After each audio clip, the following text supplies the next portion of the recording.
नमस्कार विद्यार्थी मित्रांनो, स्पर्धा परीक्षेच्या दृष्टीने महत्त्वाची असलेली सिरीज आपण चालू केली आहे।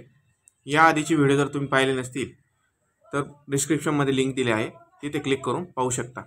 चला तर व्हिडिओला सुरुवात करूया। पुढील प्रश्न आहे आपला 16 नंबरचा प्रश्न, भारतातील सर्वात मोठा उद्योगधंदा कोणता? भारतातील सर्वात मोठा उद्योगधंदा कोणता? तर इथं पर्याय क्रमांक 2 योग्य आहे। कापड उद्योग हा भारतातील सर्वात मोठा उद्योगधंदा आहे। बघा आता जागतिक कापड उद्योगामध्ये जागतिक कापड उत्पादनामध्ये भारताचा दुसरा क्रमांक लागतो। मग भारतात सर्वात मोठा उद्योगधंदा कोणता आहे? कापड उद्योग आहे। 17 नंबरचा प्रश्न, माथेरान हे टिंबटिंब वस्तीचे उदाहरण आहे। माथेरान हे टिंबटिंब वस्तीचे उदाहरण आहे। बघा माथेरान हे एक हिल स्टेशन आहे, म्हणजे तिथे तुरळक लोकवस्ती आहे, तर ते डोंगरमाथा प्रकारचं वस्तीचं उदाहरण आहे। 18 नंबरचा प्रश्न, 2008 मध्ये अवकाशात पाठवल्या जाणाऱ्या यानाचे नाव काय आहे? म्हणजे 2008 मध्ये अवकाशात पाठवलेल्या यानाचे नाव काय आहे? तर ते चांद्रयान-1 हे नाव आहे। चांद्रयान-1 हे श्रीहरिकोटा इथून प्रक्षेपित केलेलं आहे। पुढील प्रश्न 19 नंबरचा प्रश्न, गंगेच्या काठी वसलेले शहर कोणते? गंगेच्या काठी वसलेले शहर कोणते? अलाहाबाद, कटक, कानपूर, कलकत्ता। तर कानपूर हे गंगेच्या काठी वसलेले शहर आहे। कानपूर हे गंगेच्या काठी वसलेले शहर आहे। पुढील प्रश्न 20 नंबरचा प्रश्न, महाराष्ट्र राज्यातील सर्वात जास्त साखर उत्पादन कोणत्या विभागात होते? महाराष्ट्र राज्यातील सर्वात जास्त साखर उत्पादन कोणत्या विभागात होते? तर पश्चिम महाराष्ट्र। पर्याय क्रमांक 3 हे योग्य आहे। पश्चिम महाराष्ट्रात सर्वाधिक साखर उत्पादन होते।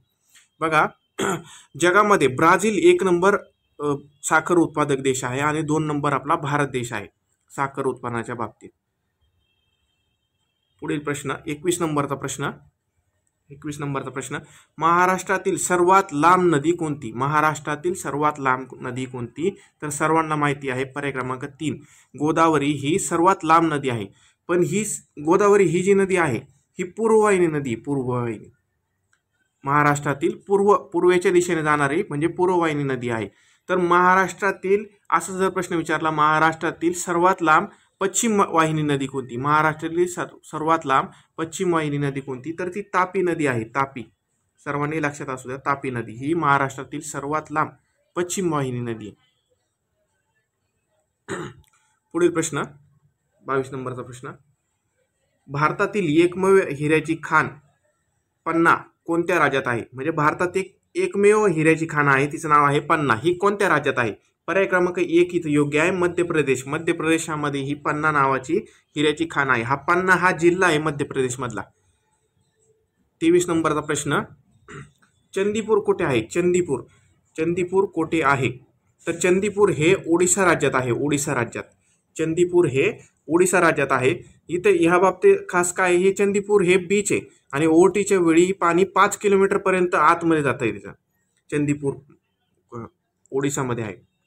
बघा 24 नंबरचा प्रश्न, हिराकूड धरण कोणत्या नदीवर आहे? हिराकूड धरण कोणत्या नदीवर आहे? तर पर्याय क्रमांक 3 इथे योग्य आहे, महानदीवर आहे। हिराकूड धरण हे महानदीवर आहे। बघा हे ओडिशा राज्यात आहे आणि जगातील सर्वात लांब मातीचं धरण आहे आणि याची निर्मिती पहिल्या पंचवार्षिक योजनेच्या काळात झालेली। 25 नंबरचा प्रश्न, पुढील प्रश्न 25 नंबरचा प्रश्न, राष्ट्रीय महामार्गाची देखभाल व दुरुस्ती कोणते सरकार करते? राष्ट्रीय महामार्गाची देखभाल व दुरुस्ती कोणते सरकार करते? तर केंद्र सरकार हे याची देखभाल व दुरुस्ती करते। केंद्र सरकारची एक संस्था आहे NHAI,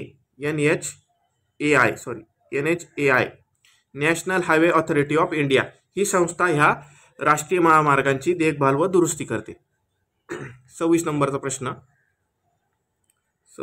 प्रश्न, भारतातील पहिला रेल्वे मार्ग मुंबई ते कोणत्या स्टेशन दरम्यान सुरू झाला? भारतातील पहिला रेल्वे मार्ग मुंबई ते कोणत्या स्टेशन दरम्यान सुरू झाला? तर मुंबई ते ठाणे इथे सुरू झालाय भारतातील पहिला रेल्वे मार्ग। 1853 मध्ये भारतातील पहिली रेल्वे धावली गेलेली आहे, प्रवासी रेल्वे। 27 नंबरचा प्रश्न, पुढील प्रश्न, खालीलपैकी वेगळा पर्याय ओळखा। पर्याय आहेत तेलंगणा, आंध्र प्रदेश, मध्य प्रदेश आणि छत्तीसगड। बघा आता इथे जर आपण डोकं वापरलं तर हे सगळे यात जे 3 ऑप्शन आहे हे महाराष्ट्राला लागून असणारे राज्य आहेत. महाराष्ट्राला लागून असणारे राज्य तेलंगणा, मध्य प्रदेश आणि छत्तीसगड हे महाराष्ट्राला लागून असणारे राज्य आहे. पर्याय वेगळा कोणता येतो मग आंध्र प्रदेश. आंध्र प्रदेशची सीमा महाराष्ट्राला लागून नाहीये. 28 नंबरचा प्रश्न चंदीगड किती घटक राज्यांची राजधानी आहे? चंदीगड ही किती घटक राज्यांची राजधानी आहे? तर पर्याय क्रमांक 2 हे योग्य आहे. कोणत्या 2 घटक राज्यांची राजधानी आहे? तर पंजाब आणि हरियाणा यांची ती राजधानी आहे. 29 नंबरचा प्रश्न किनारपट्टीय राज्यांमध्ये कोणत्या राज्याचा समावेश होत नाही? किनारपट्टीय राज्यांमध्ये कोणत्या राज्याचा समावेश होत नाही?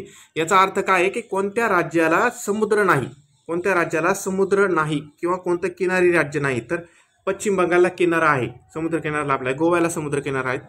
तमिळनाडूला सुद्धा समुद्र किनारा आहे. पर्याय वेगळा कोणता येतो मग तेलंगणा हे मध्य भागात राज्य आहे, त्याला समुद्र किनारा नाही. 30 नंबरचा प्रश्न पूर्व किनाऱ्यावरील राज्यांचा उत्तरेकडून दक्षिणेकडे क्रम लावायचा. उत्तरेकडून दक्षिणेकडे क्रम लावायचा. मग बघा आता आपल्याला पूर्व किनाऱ्यावरची राज्य विचारले. इथं पर्यायामध्ये महाराष्ट्र हे पश्चिमेकडे, पर्याय उडाला. इथं बघा गोवा, महाराष्ट्र हे पश्चिमेकडे राज्य, हे पण पर्याय उडाला. आता हे 2 ऑप्शन राहिले 3 आणि 4 नंबरचा. तर इथं पर्याय क्रमांक 3 योग्य आहे आपलं.